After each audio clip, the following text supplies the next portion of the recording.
Hi friends, welcome to Shinde jobs. இன்றைக்கி என்ன பார்க்க போகிறோம் அப்படின்னா, ஒரு சூப்பரான தகவல் தான் பார்க்க போகிறோம். இந்து சமய அறநிலைத்துறையிலேருந்து பல்வேறு கோயில்களுக்கிடையே வேலைவாய்ப்புக்கான அறிவிப்பு கொடுத்துருந்தாங்க. அறங்காவலர் அப்படிங்கிற பணிக்கான நோட்டிஃபிகேஷன் ரிலீஸ் பண்ணியிருந்தாங்க. ஒவ்வொரு டிஸ்ட்ரிக்ட்லேயும் எவ்வளோ வேகன்சி இருக்குது, எந்தெந்த கோயிலில் வேகன்சி இருக்குது அப்படிங்கிற டீட்டெயில்ஸ் எல்லாமே பார்த்துருந்தோம். இப்போ அறங்காவலர் அப்படிங்கிற பணிக்கு எப்படி அப்ளை பண்ணணும் அப்படிங்கிற டீட்டெயில்ஸ் தான் பார்க்க போகிறோம். விண்ணப்பத்தை எப்படி பூர்த்தி செய்யணும், எங்கேருந்து நம்ம விண்ணப்பத்தை டவுன்லோட் பண்ணிக்கணும் அப்படிங்கிற டீட்டெயில்ஸ் தான் பார்க்க போகிறோம். இந்த வெப்சைட்டில் தான் நம்ம போய் டவுன்லோட் பண்ணுறோம். அதாவது www.hichce.tn.gov.in அப்படிங்கிற இதை டைப் பண்ணோம் அப்படின்னாலே நமக்கு இந்த பேஜ் கிரியேட் ஆயிரும். இதில் பார்த்தீங்கன்னா நான் ஒரு பென் ஐக்கான் கொடுத்துருக்கிறேன் பாருங்கள். அறங்காவலர் அப்படிங்கிற பணிக்கு விண்ணப்பம் கொடுத்துருக்குறாங்க. இதில் நம்ம கிளிக் பண்ணணும். நிறைய டீட்டெயில்ஸ் இதில் கொடுத்துருப்பாங்க. இதில் ஃபஸ்ட்டு எடுத்தோடனே இந்த டார்க் க்ரீன் கலரில் கொடுத்துருக்குறாங்க இல்லையா, இதில் என்ன செய்யணும் அப்படின்னா அறங்காவலர் விண்ணப்பம் அப்படின்னு கொடுத்துருக்குறாங்க. அதை நம்ம கிளிக் பண்ணோம் அப்படின்னா நமக்கு அடுத்து நெக்ஸ்ட் ஸ்டெப்புக்கான ஒரு பேஜ் கிரியேட் ஆகும். அதேமாதிரி இதில் கொடுத்துருக்குற, அதாவது ஸ்டெப் பை ஸ்டெப்பாக கொடுத்துருக்குற, வீடியோ ஸ்கிப் பண்ணாமல் பாருங்கள். அப்போ தான் உங்களுக்கு புரியும். இப்போ அந்த இதை கிளிக் பண்ணோம் அப்படின்னா இந்த மாதிரி டீட்டெயில்ஸ் வரும். நீங்கள் பல்வேறு மாவட்டங்கள் நம்ம ஆல்ரெடி பார்த்துருந்தோம். எந்த டிஸ்ட்ரிக்கோ நீங்கள் அந்த டிஸ்ட்ரிக்டான மாவட்டத்தை இதில் டைப் பண்ணிங்க அப்படின்னா அதுக்கடுத்து உங்களுக்கு எந்த வட்டம், எந்த வருவாய் கிராமம் அப்படிங்கிற டீட்டெயில்ஸ் எல்லாமே கேட்கும். இப்போ நான் உதாரணத்துக்கு மதுரை மாவட்டத்தை கொடுத்துருக்குறேன். நிறைய பேர் மதுரையிலேருந்து கேட்டிருந்தீங்க அப்படின்னால மதுரை கொடுத்துருக்குறேன். வட்டம் நமக்கு கோவில், எந்தெந்த கோயிலில் வேக்கன்சி இருக்குது அப்படின்னு சொல்லி கொடுத்துருந்தாங்களோ அந்த இதை இதில் கொடுக்கணும். அடுத்து வருவாய் கிராமம், அது எந்த இதுக்குள்ளே வருது அப்படின்னு பார்த்து இப்போ இதில் பார்த்தீங்கன்னா தெரியும். மதுரைன்னு டைப் பண்ண உடனே எனக்கு இந்த மாதிரி சர்ச் பாரில் ஃபுல் அண்ட் ஃபுல் இந்த பேஜ் கிரியேட் ஆகிருக்கு. இதில் மதுரையில் பார்த்தோம்னா 14 கோயிலில் வேக்கன்சி கொடுத்துருந்தாங்க. இதில் எந்தெந்த கோவிலுக்கு லாஸ்ட் டேட் எப்போ முடியுது அப்படிங்கிற டீட்டெயில்ஸ் கொடுத்துருக்குறாங்க. எந்தெந்த கோவில் எங்கே இருக்குது அப்படிங்கிற டீட்டெயில்ஸும் கொடுத்துருக்குறாங்க. அப்புறம் அறிவிப்புன்னு கொடுத்து பதிவிறக்கம், அதாவது இந்த கோயிலில் என்ன வேக்கன்சி இருக்குது அதுக்கான டீட்டெயில்ஸ், யார் யார் அப்ளை பண்ணுறதுக்கு தகுதி உடையவங்க அப்படிங்கிற டீட்டெயில்ஸ் கொடுத்துருந்தாங்க. அதை டவுன்லோட் பண்ணோம் அப்படின்னா இந்த மாதிரி ஒரு பேஜ் ஓப்பன் ஆகும். இப்போ நான் உதாரணத்துக்கு அருள்மிகு கூடலழகர் திருக்கோவில் மதுரை அப்படின்னு சொல்லி அதில் கொடுத்தேன். நமக்கு இந்த பேஜ் ஓப்பன் ஆகிருக்கு. இந்த பிடிஎஃப்பில் பார்த்தோன்னா சைடில் விண்ணப்பித்தல்னு கொடுத்துருக்குறாங்க. விண்ணப்பித்தல்னு கொடுத்தோம்னா நமக்கு அப்ளை பண்ணுறதுக்கான ஸ்டெப்புக்கு ப்ராசஸ் ஆகும். ஆனால் நீங்கள் அப்ளை பண்ணுறதுக்கு முன்னாடி இந்த பேஜை கிளியராக ரீட் பண்ணி பாருங்கள். எந்த ஒரு ஜாப்க்கு அப்ளை பண்ணுறதா இருந்தாலும் ஃபுல் டீட்டெயில்ஸை ரீட் பண்ணி பார்த்துட்டு அதுக்கப்புறம் அப்ளை பண்ணுங்கள். இப்போ இந்த பேஜஸில் பார்த்தோம்னா இந்த பணிக்கு அப்ளை பண்ணுறதுக்கு லாஸ்ட் டேட் பார்த்தோம்னா 12/7/2024 கொடுத்துருக்குறாங்க. இது இணையதளம் வாயிலாக பதிவேற்றம் செய்து அல்லது நேரிலே அல்லது அஞ்சல் மூலமாக நீங்கள் அப்ளிகேஷன் ஃபார்மை சமர்ப்பிச்சுக்கலாம் அப்படின்னு சொல்லி கொடுத்துருக்குறாங்க. இந்த கோவிலில் என்ன இன்ஸ்ட்ரக்ஷன் கொடுத்துருக்குறாங்க அப்படின்னு பார்த்தோம்னா ஃபஸ்ட்டு இதில் விண்ணப்ப படிவங்களை இந்த வெப்சைட்டில் போய் டவுன்லோட் பண்ணிக்கலாம்னு சொல்லி கொடுத்துருக்குறாங்க. அப்படி இல்லைனா சில அலுவலகங்கள் கொடுத்துருந்தாங்களே, இணை ஆணையர் மற்றும் இந்த மாதிரி இதில் அந்த ஆஃபீஸில் போய் கலெக்ட் பண்ணிக்கலாம்னு சொல்லி கொடுத்துருந்தாங்க. அடுத்து 25 வயதுக்கு மேற்பட்டவராக இருக்கணும்னு சொல்லி கொடுத்துருந்தாங்க. அதுக்கப்புறம் சில சட்ட விதிகளை ஃபாலோ பண்ணுறாங்க, அதுக்கு உட்பட்ட இருக்கணும். சட்ட விதின்னு பார்த்தோம்னா 26 என்ன சொல்லியிருக்கிறாங்களோ அதுக்கு ஆப்டாக நாங்கள் என்ன செய்கிறோம் அப்படின்னா விண்ணப்பங்கள் வரவேற்கப்படுகிறதுன்னு கொடுத்துருக்குறாங்க. சப்போஸ் தப்பாக இருந்துச்சு அப்படின்னா நாங்கள் ரிஜெக்ட் பண்ணிடுவோம் அப்படின்னு சொல்லி கொடுத்துருக்குறாங்க. அது மாதிரி யார் யாருக்கெல்லாம் குவாலிஃபை, யார் யாருக்கெல்லாம் குவாலிஃபைடு இல்லை அப்படிங்கிற டீட்டெயில்ஸ் இதில் கொடுத்துருக்குறாங்க. இதையுமே ஃபுல்லாக பார்த்துக்கோங்க. அடுத்து அப்ளை பண்ணுறதுக்கு அதில் விண்ணப்பிக்கவும் சொல்லி நம்ம ஃபஸ்ட்டு பார்த்தோம் இல்லையா, பதிவிறக்கம், விண்ணப்பம் அப்படின்னு சொல்லி 2 பாக்ஸ் கொடுத்துருந்தாங்க. பதிவிறக்கத்துக்கான டீட்டெயில்ஸ் பார்த்துட்டோம். அடுத்து விண்ணப்பிக்கவும் கொடுத்துருந்தாங்க. இந்த மாதிரி கொடுத்துருக்குறாங்க. திருக்கோயிலோட பெயர் ஃபஸ்ட்டு கேட்டிருக்காங்க. அதில் நீங்கள் எந்த கோவிலுக்கான ஜாப்க்கு அப்ளை பண்ணுறீங்களோ அந்த கோவிலுக்குள்ளதை கரெக்டாக கொடுத்துருங்க. அடுத்து உங்களோட பெயர் கேட்டிருக்காங்க. பெயர் கரெக்டாக, சர்டிஃபிகேட்டில் என்ன பெயர் இருக்குமோ அதை கரெக்டாக கொடுத்துருங்க. இது கம்பல்சரி. அடுத்து மின்னஞ்சல், நம்மளோட மெயில் ஐடி கேட்டிருக்காங்க. நீங்கள் கரெக்டாக யூஸ் பண்ணிகிட்ருப்பீங்களா அந்த மெயில் ஐடியை கொடுங்க. அப்போ தான் உங்களை காண்டாக்ட் பண்ணுறதுக்கு அவங்களுக்கு ரொம்பவே யூஸ்ஃபுல்லாக இருக்கும். அடுத்து கைபேசி எண், நீங்கள் யூஸ் பண்ணுறீங்களே அந்த மொபைல் நம்பர் அப்படி கொடுத்துருங்க. அடுத்து விண்ணப்பம் மற்றும் ஆவணங்கள் பதிவேற்றும் பிடிஎஃப், அதாவது நம்மளோட டாக்குமெண்ட்ஸு, நம்மளோட சர்டிஃபிகேட் எல்லாமே பிடிஎஃப் ஃபார்மேட்டில் அப்லோட் பண்ணணும். சூஸ் ஃபைல் கொடுத்துருக்காங்களே, இதில் எல்லாத்தையுமே நம்ம சூஸ் பண்ணி அப்லோட் பண்ணணும்னு சொல்லி கொடுத்துருக்குறாங்க. அடுத்து குறிப்பு ஏதாச்சும் இருந்துச்சு அப்படின்னா அதில் மென்ஷன் பண்ணிக்கோங்க. இந்த குறிப்புகளில் பார்த்தோம்னா நீங்கள் எதுவும் படிச்சிருக்கிறீங்க, உங்களுக்கு எக்ஸ்ட்ரா குவாலிஃபிகேஷன் இருக்குது அப்படிங்கிற மாதிரி இருந்துச்சுன்னா அதில் மென்ஷன் பண்ணுங்கள் குறிப்புகளில். அடுத்து ரெட் கலரில் எழுதியிருக்கிறாங்க பாருங்கள், ஒரு பாக்ஸ் கொடுத்து விண்ணப்ப படிவத்துடன் கட்டாய ஆவணங்கள் அனைத்தும் இணைத்துடன் நீங்கள் எல்லாத்தையும் அப்லோட் பண்ணிட்டீங்க அப்படின்னா இதை டிக் பண்ணிடுங்க. அடுத்து கீழே கொடுத்துருக்குற அந்த நம்பரை கரெக்டாக நீங்கள் கொடுத்துருங்க. அடுத்து சமர்ப்பிக்க அப்படின்னு கொடுத்துட்டிங்கன்னா உங்களுக்கு அது இதாயிரும். அந்த ஃபார்ம் வந்து எப்படி ஃபில் பண்ணணும்னு பார்த்தோம்னா நம்மளோட சர்டிஃபிகேட்டோட சேர்த்து இந்த ஃபார்மையும் ஃபில் பண்ணி தான் நம்ம அப்லோட் பண்ணணும். இந்த ஃபார்ம் எப்படி ஃபில் பண்ணணும் அப்படிங்கிற டீட்டெயில்ஸ் பார்த்தலாம். அறங்காவலராக நியமனம் செய்யப்படுவதற்கான விண்ணப்பம் வந்து பார்க்குறோம். நம்ம எந்த மாவட்டத்துக்கு அப்ளை பண்ணுறோம் அப்படிங்கிறத வந்து இதில் மென்ஷன் பண்ணணும். இப்போ மதுரை மாவட்டம்னா மதுரை கொடுங்க ஃபஸ்ட்டு பாக்ஸில், தஞ்சாவூர்னா தஞ்சாவூர், கும்பகோணம் கும்பகோணம், கிருஷ்ணகிரி இந்த மாதிரி வந்து நீங்கள் எந்த டிஸ்ட்ரிக்கோ அதை கொடுத்துருங்க. அடுத்து வட்டம், அதாவது அந்த கோவில் வந்து நீங்கள் எந்த வட்டத்தை சார்ந்தவங்க அப்படின்னு கேட்டிருக்காங்க, அதை கொடுத்துருங்க. அடுத்து எந்த கிராமம், அடுத்து வந்து கோயில் எங்கே இருக்குது அப்படிங்கிற டீட்டெயில்ஸ் கேட்டிருக்காங்க. இது எல்லாமே கொடுத்துட்டு அந்த அறங்காவலர் அப்படிங்கிற பணிக்கான விண்ணப்பத்தை வந்து கொடுத்துருக்குறாங்க. அடுத்து முழு பெயர் எழுத்துக்களில், சர்டிஃபிகேட்லலாம் உங்களோட நேம் எப்படி இருக்கோ அதை அப்படியே இதில் எழுதிருங்க. தரப்படும் விவரம் கொடுத்துருக்காங்களே அந்த பாக்ஸில் வந்து அதை அப்படியே தமிழில் எழுதிருங்க. அடுத்து தகப்பனார் பேர் அல்லது கணவர் பேர், இப்போ ஒரு ஆண் அப்ளை பண்ணுறாங்க அப்படின்னா அவங்களோட அப்பா பேர் கொடுக்கணும், பெண் அப்ளை பண்ணுறாங்க அப்படின்னா அவங்களோட கணவர் பேரை வந்து கொடுக்கணும்னு சொல்லி கொடுத்துருக்குறாங்க. அடுத்து வந்து 3வது இதில் வந்து வயது கொடுத்துருக்குறாங்க. அதாவது பிறந்த தேதியை குறிப்பிடுங்க. நீங்கள் பிறந்த இதை வந்து குறிப்பிட்டு உங்களுக்கு எத்தனை வயசு அப்படிங்கிறதையுமே மென்ஷன் பண்ணணும். அது மாதிரி அதோட சர்டிஃபிகேட்டுமே இதில் வந்து இணைக்க சொல்லியிருக்கிறாங்க.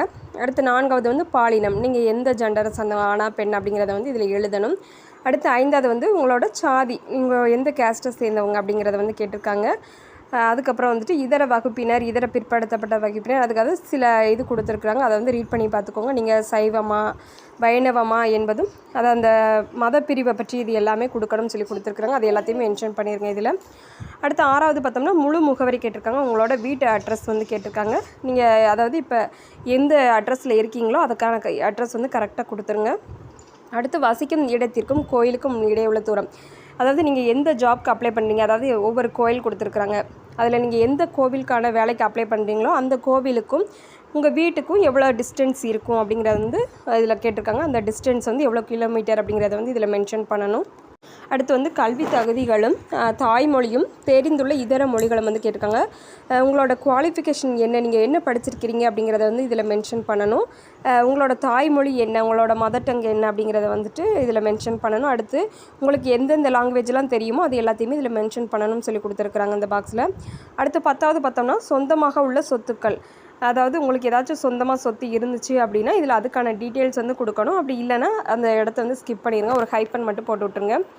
உங்களுக்கு சொந்தமாக வீடு இருந்துச்சுன்னா வீடு இருக்குது அப்படின்னு சொல்லி அதை மட்டும் மென்ஷன் பண்ணுங்கள் போதும். அதுக்கடுத்து வந்து சொத்துக்கள் பார்த்தோம்னா இதர ஆதாரங்கள் முதலியவற்றின் தோராய மதிப்பு, அவற்றிலிருந்து கிடைக்கும் ஆண்டு வருமானம். இப்போ சொத்துக்கள், உங்களுக்கு சொத்து இருக்குது, அதன் மூலம் உங்களுக்கு வந்து வருவாய் கிடைக்கிது அப்படின்னா அது என்ன அப்படிங்கிறத வந்து இதில் மென்ஷன் பண்ணுதாங்க. அது மாதிரி அதிலேருந்து எவ்வளோ ஆண்டு வருமானம் உங்களுக்கு கிடைக்கும் அப்படிங்கிறத வந்து இதில் எழுத சொல்லியிருக்கிறாங்க. அடுத்து 12வது வந்து வருமான வரி விதிக்கப்பட்ட, அதாவது நமக்கு வந்து டேக்ஸ் உண்டா, அப்படி இருந்துச்சுன்னா அது எவ்வளோ செலுத்துகிறோம் அப்படிங்கிறத வந்து கேட்டிருக்காங்க. அதை வந்து மென்ஷன் பண்ணணும். அடுத்து நமக்கான பொறுப்புகள், கடன் முதலிய நமக்கான கடன் இருக்கோ இந்த மாதிரி பொறுப்புகள் இருந்துச்சுன்னா அதை வந்து மென்ஷன் பண்ண சொல்லியிருக்கிறாங்க. கடன் இருக்குது அப்படின்னா அந்த கடனை வந்து இருக்குது அப்படின்னு சொல்லி போட்டுருங்க. அடுத்து 14வது பார்த்தோம்னா யாதொரு கோயிலில் அல்லது கோயில்களில் விண்ணப்பதாரரால் அல்லது அவர் பாகப்பிரிவினை ஆகாத குடும்பத்தை சேர்ந்தவராக இருப்பின் அவருடைய குடும்பத்தை சேர்ந்த ஒருவரால் செய்யப்பட்ட தான தர்மங்கள் அல்லது கட்டளைகள் அல்லது இதர கைக்காரியங்கள் முதலியவற்றை பற்றிய விவரங்கள் சப்போஸ் எது இருந்துச்சுன்னா அதில் வந்து மென்ஷன் பண்ண சொல்லியிருக்கிறாங்க. அப்படி இல்லைன்னா ஒரு ஹைஃபன் போட்டு விட்டுடலாம் அந்த பாக்ஸில் வந்துட்டு. அடுத்து 15வது பார்த்தோம்னா விண்ணப்பதாரர் இதற்கு முன் ஒரு கோயிலின் அல்லது கட்டளையின் அரங்க காவலராக இருந்திருக்கிறாரா, அப்படி இருந்தால் அதை பற்றிய விவரம் வந்து கொடுக்கணும்னு சொல்லி கொடுத்துருக்குறாங்க. அப்படி இல்லைன்னா அதை விட்டுறலாம். அடுத்து ஆவணா பார்த்தோம்னா விண்ணப்பதாரர் யாதொரு கோயிலில் அல்லது கட்டளையின் அறங்காவலர் பதவியிலிருந்து நீக்கப்பட்டிருக்கிறாரா அல்லது தள்ளி வைக்கப்பட்டிருக்கிறாரான்னு கேட்டிருக்காங்க. சப்போஸ் கோயில் இது வந்து வேலை பார்த்துருக்குறீங்க, சப்போஸ் அதிலேருந்து வெளியே வந்திருக்கிறீங்க, நீக்கிருக்கிறாங்க அப்படின்னா அதுக்கானதை வந்து ஃபில் பண்ணணும். மற்றபடி வந்து நம்ம எதுக்கான டீட்டெயில்ஸ் எதுவும் இது பண்ண வேண்டாம், ஒரு ஹைஃபன் மட்டும் போட்டு விட்டோம்னா போதும். அடுத்து வந்து 3வது வந்து இது 15லேருந்து ஈனா வந்து கொடுத்துருக்குறாங்க, அதுக்கானது பார்க்கலாம். சப்போஸ் நம்ம அறங்காவலராக இருந்திருக்கிறோம், அறங்காவலர் பதவியிலேருந்து அதை விட்டு வெளியே வந்திருக்கிறோம் அப்படின்னா எந்த சந்தர்ப்பத்தால் அங்கேருந்து நம்ம வெளியே வந்திருக்கிறோம் அப்படிங்கிற டீட்டெயில்ஸ் கேட்டிருக்காங்க. அதுக்கானதை வந்து ஷேர் பண்ணணும். இதில் வந்து நம்ம வேலை பார்த்துருந்தோம்னா தான், சப்போஸ் நம்ம ஃப்ரெஷராக இருக்கும்போது இதுக்கெல்லாம் தேவையில்லை, எதுவும் கொடுக்க வேண்டாம், ஒரு ஹைஃபன் மட்டும் போட்டு விட்டுருங்க. அடுத்து 16வது பார்த்தோம்னா அவர் தற்போது வேறு யாதொரு கோயிலின் அல்லது கட்டளையின் அறங்காவலராக இருக்கிறாரா, அல்லது இப்போ நீங்கள் வந்து வேறு எதுலேயும் ஒர்க் பண்ணுறீங்களா அப்படின்னு கேட்டிருக்காங்க. அப்படி இருந்தீங்க அப்படின்னா ஆம் கொடுத்துட்டு அதுக்கான டீட்டெயில்ஸ் கொடுங்க, அப்படி இல்லைன்னா அதை விட்டுருங்க. அடுத்து 17வது இது பார்க்குறோம்.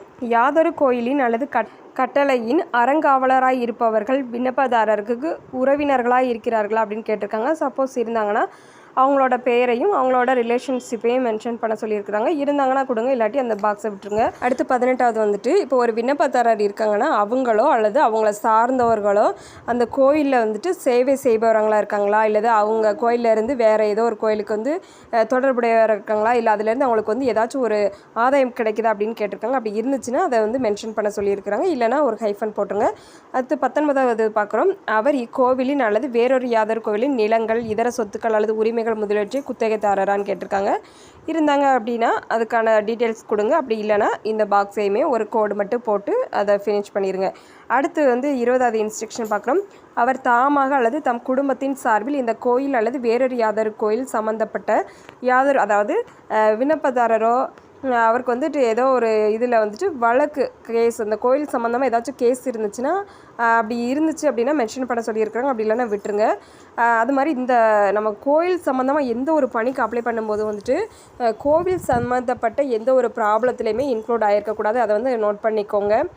எந்த கோவில் இப்போ வந்து நம்ம வந்து அறங்காவலர் பார்க்குறோம், வேறு ஏதோ ஒரு பணிக்கு வந்து நமக்கு நோட்டிஃபிகேஷன் கொடுத்துருக்குறாங்க அப்ளை பண்ணுறோம் அப்படின்னா கோயில் மீதோ இல்லை கோவில் சம்மந்தப்பட்டமான ஏதோ ஒரு இன்சிடெண்ட்டில் வந்து நம்ம இன்க்ளூட் ஆகிருக்கக்கூடாது. கேஸ் கொடுக்குற ஏதோ வழக்கு நடக்கு அப்படிங்கிற மாதிரி இருக்கக்கூடாதுன்னு சொல்லி மென்ஷன் பண்ணியிருப்பாங்க எல்லா இதுலேயுமே. அதை வந்து நோட் பண்ணிக்கோங்க. அடுத்து 21வது வந்து கொடுத்துருக்குறாங்க. சில ஆக்ட் வந்து கொடுத்துருக்குறாங்க. அந்த சட்டத்தின் தகுதி உடையவங்களா இல்லையா அப்படிங்கிறத வந்து மென்ஷன் பண்ணியிருக்காங்க. சட்டப்பிரிவு 25 படி தகுதிகள் பார்த்தோம்னா மனுதாரர் வந்து கடவுள் நம்பிக்கை உடையவரான்னு கேட்டிருக்காங்க. ஆம் சொல்லி கொடுத்துருங்க இந்த பாக்ஸில். அடுத்து திருக்கோவில் இருக்கும் ஊரில் மனுதாரருக்கு நல்ல பெயர் உள்ளதா மற்றும் மனுதாரர் நன்னடத்தை கொண்டவரான்னு சொல்லி கேட்டிருக்காங்க. இதுக்கும் ஆம் கொடுத்துருங்க. அடுத்து 3வது வந்து திருக்கோவில் விஷயங்களில் ஆர்வம் உள்ளவரா மற்றும் தன்னை ஈடுபடுத்தி கொள்ள போதிய நேரம் உள்ளவரா அப்படின்னு கேட்டிருக்காங்க. இதுக்கும் ஆம் கொடுங்க. அடுத்து வந்துட்டு பிற தகுதிகள், உங்களுக்கு எக்ஸ்ட்ரா என்ன தகுதிகள் இருக்குது கோவில் சம்மந்தமாக அப்படின்னு சொல்லி கேட்டிருக்காங்க. அதை வந்து இதில் மென்ஷன் பண்ணிடுங்க. இந்த பாக்ஸஸ் இந்த சைடில் இருக்க இல்லையா அந்த பாக்ஸில் வந்து மென்ஷன் பண்ணி கொடுத்துருங்க. அடுத்து வந்து சட்டப்பிரிவு 26 படி தகவின்மைகள்னு கொடுத்துருக்குறாங்க. இதில் பார்த்தோம்னா இந்து சமயத்தை வெளிப்படையாக ஏற்றுக்கொண்டவரா அப்படின்னு சொல்லி கேட்டிருக்காங்க. ஆம் அப்படின்னா ஆம் கொடுங்க, இல்லைன்னா இல்லைன்னு கொடுங்க. அதுக்கடுத்து பார்த்தோம்னா இந்திய குடிமகனா அப்படின்னு கேட்டிருக்காங்க. நீங்கள் வந்து ஆம் கொடுத்துடலாம். ஏன்னா நம்ம வந்து இந்தியாவுக்குள்ளே மட்டும்தான் இதுக்கு அப்ளை பண்ண முடியும். அடுத்து வந்துட்டு பரம்பரை அறங்காவலரை தவிர 25 வயதிற்கு குறையாதவரா அப்படின்னு கேட்டிருக்காங்க. உங்களோட ஏஜ் என்ன அப்படிங்கிறத வந்து இதில் மென்ஷன் பண்ணிடுங்க. அடுத்து வந்து விடுவிப்பு பெறாத நொடிப்பு நிலையாரான்னு கேட்டிருக்காங்க. ஆம்னா ஆம் கொடுங்க, இல்லைன்னா இல்லைன்னு கொடுத்துருங்க. அடுத்து அறங்காவலருடைய பதவி பணிகளை புரிவதற்கும் கடமைகளை ஆற்றுவதற்கும் அவரை வந்து தகுதி உள்ளவராக ஆக்கக்கூடிய அளவிற்கு மனச்சீர்கேடு உள்ளவரா அல்லது வேறு மனநலக்குறைவினால் அல்லது மனத்தளர்ச்சினால் துன்புறுவரா அல்லது அருவருக்கத்தக்க நோய் ஏதேனும் இருக்குதா அப்படின்னு சொல்லி கேட்டிருக்காங்க. இல்லைன்னு கொடுத்துருங்க. அடுத்து வந்து சமய நிறுவனத்தின் குத்தகையில் உள்ள சொத்து எதிலும் அல்லது அதனோடு செய்யப்பட்ட ஒப்பந்தத்தில் அல்லது அதற்காக செய்யப்படும் பணி எதிலும் சம்மந்தோடு இருக்கா அப்படின்னு சொல்லி கேட்டிருக்காங்க. சமய நிறுவனம் அல்லது நிலைக்கொடைக்கு எந்த வகையான நிலுவையிலும் தொகை, அதாவது அமௌண்ட் எதுவும் கொடுக்க வேண்டியிருக்கா அப்படின்னு சொல்லி கேட்டிருக்காங்க. அந்த மாதிரி டீட்டெயில்ஸ் எதுவும் இருந்துச்சுன்னா கொடுங்க, இல்லாட்டி ஒரு கோடு மட்டும் போட்டுருங்க இந்த பாக்ஸில். அடுத்து அவர் சமய நிறுவனத்தின் சார்பாக அல்லது அதற்கு எதிராக ஊதியம் பெறும் சட்ட தொழிலாற்றுநராக பணியமர்த்தப்பட்டவரா அப்படின்னு சொல்லி கேட்டிருக்காங்க. ஆம்னா ஆம் கொடுங்க, இல்லைன்னா இல்லைன்னு கொடுத்துருங்க. இதில் வந்து நிறைய இன்ஸ்ட்ரக்ஷன் கொடுத்துருக்குறாங்க. இது எல்லாத்தையுமே கேர்ஃபுல்லாக ரீட் பண்ணி பார்த்துட்டு அதுக்கு தகுந்தாப்பில் உங்களோட இதை வந்து ஆட் பண்ணி கொடுங்க. அடுத்து அவர் மைய அரசின் அல்லது மாநில அரசு எதினும் அல்லது வட்டார அதிகார அமைப்பு எதனும் கீழும் இவங்க வந்து பணியில் இருந்திருக்கிறாங்களா, இல்லை பணியிலேருந்து நீக்கப்பட்டிருக்காங்களா, அல்லது பணி அறிவு செய்யப்பட்டவரா அப்படின்னு சொல்லி கேட்டிருக்காங்க. ஆம் அப்படின்னு ஆம் கொடுங்க. ஆம் கொடுத்தீங்கன்னா அப்படின்னா அதுக்கான டீட்டெயில்ஸ் வந்து இதில் கொடுக்கணும். சப்போஸ் அப்படி எதுவுமே இல்லை அப்படின்னா நீங்கள் இல்லைன்னு சொல்லி மென்ஷன் பண்ணிடலாம். அடுத்து வந்து அவருக்கு வந்து ஒழுக்கத்தில் ஏதாச்சும் தவறு இருக்குது, சப்போஸ் அவங்களுக்கு ஏதாச்சும் அவங்க மேலே கேஸ் ஆகிருக்கு அப்படின்னா அது என்ன அப்படிங்கிற டீட்டெயில்ஸ் வந்து ஷேர் பண்ண சொல்லியிருக்கிறாங்க. அடுத்து வந்து அவர் நிறுவனத்தின் நலன்களுக்கு எதிராக செயல்படுபவரா, அகெயின்ஸ்டாக இருப்பாங்களா அந்த நிறுவனத்துக்கு ஆப்போசிட்டாக அப்படின்னு சொல்லி கேட்டிருக்காங்க. அதுக்கான டீட்டெயில்ஸை கொடுத்துருங்க. அடுத்து அரசியல் கட்சியை சார்ந்தவரா, இவங்க வந்து ஏதாச்சும் ஒரு கட்சியை சார்ந்தவங்களா இருக்காங்களான்னு சொல்லி கேட்டிருக்காங்க. ஆம்னா ஆம் கொடுங்க, இல்லைன்னா இல்லைன்னு கொடுத்துருங்க. அடுத்து இடம் நாள் கொடுத்துருங்க. உங்களோட சைன் வந்து இதில் போட்டுருங்க. இப்போ வந்து ஃபுல் டீட்டெயில்ஸ் பார்த்துருக்குறோம். அடுத்து வந்து என்னென்ன சர்டிஃபிகேட்லாம் இதில் ஜாயின் பண்ணி அனுப்பணும் அப்படிங்கிற டீட்டெயில்ஸ் வந்து கொடுத்துருக்குறாங்க. அதுக்கானது பார்க்கலாம். சரிபார்ப்பு பட்டியல், பரம்பரையல்ல அறங்காவலர்கள் நியமனம் கொடுத்துருக்குறாங்க. அதாவது கட்டாயம் இணைக்கப்பட வேண்டிய ஆவணங்கள்னு சொல்லி இது எல்லாமே கொடுத்துருக்குறாங்க. 8 இது கொடுத்துருக்குறாங்க. இப்போ நீங்கள் அனுப்புகிறீங்க அப்படின்னா ஆம் கொடுங்க, இல்லை அப்படின்னா இல்லைன்னு கொடுங்க. ஃபஸ்ட்டு பார்த்தோம்னா அறங்காவலராக நியமிக்கப்படுவதற்கான பூர்த்தி செய்த விண்ணப்பம் வந்து ஜாயின் பண்ணி அனுப்பிடுங்க. அதாவது நம்ம இப்போ பார்த்தோம் இல்லையா, ஒரு விண்ணப்பம் எப்படி ஃபில் பண்ணணும் அப்படிங்கிறத பார்த்தோம் இல்லையா, அதை வந்து நீங்கள் பூர்த்தி செய்து அனுப்புகிறீங்களா அப்படின்னு கேட்டிருக்காங்க. ஆம் கொடுத்துருங்க. அடுத்து 2வது வகுப்பு சான்று, சாதி சான்றிதழ் கேட்குறாங்க. அதை நீங்கள் அனுப்புகிறீங்க அப்படின்னா ஆம் கொடுங்க, இல்லைன்னா இல்லைன்னு கொடுங்க. அடுத்து 3வது இந்து மதத்தை சார்ந்தவரா, நீங்கள் எந்த சாதியை சார்ந்தவங்க அப்படின்னு சொல்லி கேஸ்ட் அந்த கம்யூனிட்டி சர்டிஃபிகேட் வந்து கேட்குறாங்க. அது வந்து நீங்கள் இணைத்து அனுப்பவும் வேண்டும். அப்படி அனுப்புகிறீங்க அப்படின்னா ஆம் கொடுங்க, இல்லைன்னா இல்லைன்னு கொடுங்க. அடுத்து 4வது சொத்து மதிப்பிற்கான கிராம நிர்வாக அலுவலர் சான்று கேட்டிருக்காங்க. அதையுமே நீங்கள் கொடுத்துருங்க. ஆம் அப்படின்னா ஆம் கொடுங்க, இல்லைன்னா இல்லைன்னு கொடுங்க. அடுத்து வந்து வழக்கில் தண்டனை பெற்றவர் இல்லை என்பதற்கான காவல்துறை சான்று வந்து வாங்கியிருக்கணும்னு சொல்லி கொடுத்துருக்குறாங்க. அதாவது நம்ம இருக்கிற இடத்துக்கு பக்கத்தில் வந்து போலீஸ் ஸ்டேஷன் இருக்கும் இல்லையா, அங்கே போய் நம்ம வந்து வாங்கணும்னு சொல்லி கொடுத்துருக்குறாங்க. அதையுமே இணைச்சு அனுப்பணும். நீங்கள் அனுப்புகிறீங்க அப்படின்னா ஆம் கொடுங்க, இல்லைன்னா இல்லைன்னு கொடுங்க. அடுத்து வந்து திருக்கோவில் சொத்துக்களை அனுபவிக்கவில்லை என்பதற்கான சான்று கேட்டிருக்காங்க. இது வந்து இருந்துச்சு அப்படின்னா ஆம் கொடுங்க, இல்லாட்டி இல்லைன்னு கொடுத்துருங்க. அடுத்து ஆதார் அட்டை நகல் வந்து நம்ம கண்டிப்பாக அனுப்பணும். நம்ம எல்லாத்துக்கிட்டேயுமே இருக்கும் ஆதார் கார்டு வந்து. அதோட ஜெராக்ஸ் இப்போ நம்ம பார்த்ததுல எல்லாமே ஜெராக்ஸை தான் அனுப்ப சொல்லியிருக்கிறாங்க, ஒரிஜினல் கிடையாது. அதையுமே நோட் பண்ணிக்கோங்க. ஆதார் கார்டு ஜெராக்ஸுமே அனுப்பிட்டு அதுக்கு வந்து ஆம் கொடுத்துருங்க. அடுத்து வயது சான்று, வாக்காளர் அடையாள அட்டை நகல், ஆதார் அட்டை நகல், கல்வி சான்று நகல், இது எல்லாமே நம்ம அனுப்பணும். அதாவது நம்மளோட ஓட்டர் ஐடி இருக்கு இல்லையா, நமக்கு வந்து 18 வயசு ஆயிருந்தா அப்படின்னா தான் நமக்கு ஓட்டர் ஐடி கொடுப்பாங்க. அந்த இதை வந்து நம்ம இதுக்கு வந்து அனுப்பணும்னு சொல்லி கொடுத்துருக்குறாங்க. அந்த இதை ஜெராக்ஸ் அனுப்புகிறோம் அப்படின்னா அதுக்கு ஆம் கொடுங்க, இல்லைன்னா இல்லைன்னு கொடுங்க. அடுத்து வந்து அறங்காவலர் நியமன விண்ணப்பத்திற்கான படிவத்துடன் கட்டாயம் இணைக்கப்பட வேண்டிய ஆவணங்கள் அனைத்தும் இணைத்துள்ளன் என்பதை தெரிவித்துக் கொள்கிறேன் அப்படின்னு சொல்லி கொடுத்துருக்குறாங்க. இதுக்கு வந்து இடம் நாள் கொடுத்து விண்ணப்பதாரரோட கையெழுத்து வந்து கேட்டிருக்காங்க. இதெல்லாம் கொடுத்துருங்க. இது ஃபுல் டீட்டெயில்ஸையும் பார்த்துக்கோங்க. அப்ளை பண்ணும்போது வந்து கொஞ்சம் கேர்ஃபுல்லாக வந்து அப்ளை பண்ணுங்கள். ஃபுல் இன்ஸ்ட்ரக்ஷனுமே கேர்ஃபுல்லாக ரீட் பண்ணி பார்த்துட்டு எதுவும் டவுட் இருந்துச்சுன்னா கமெண்ட் பாக்ஸில் கமெண்ட் பண்ணுங்கள். நம்மளோட வீடியோ உங்களுக்கு யூஸ்ஃபுல்லாக இருந்துச்சுன்னா ஒரு லைக் பண்ணிடுங்க. நம்மளோட வீடியோஸ் உங்களோட ஃபேமிலி அண்ட் ஃப்ரெண்ட்ஸ்க்கு ஷேர் பண்ணுங்கள். மேபி உங்களுக்கு யூஸ் ஆகலாம். நம்ம சேனலை லைக் பண்ணுங்கள், ஷேர் பண்ணுங்கள், சப்ஸ்கிரைப் பண்ணுங்கள். Thank you friends.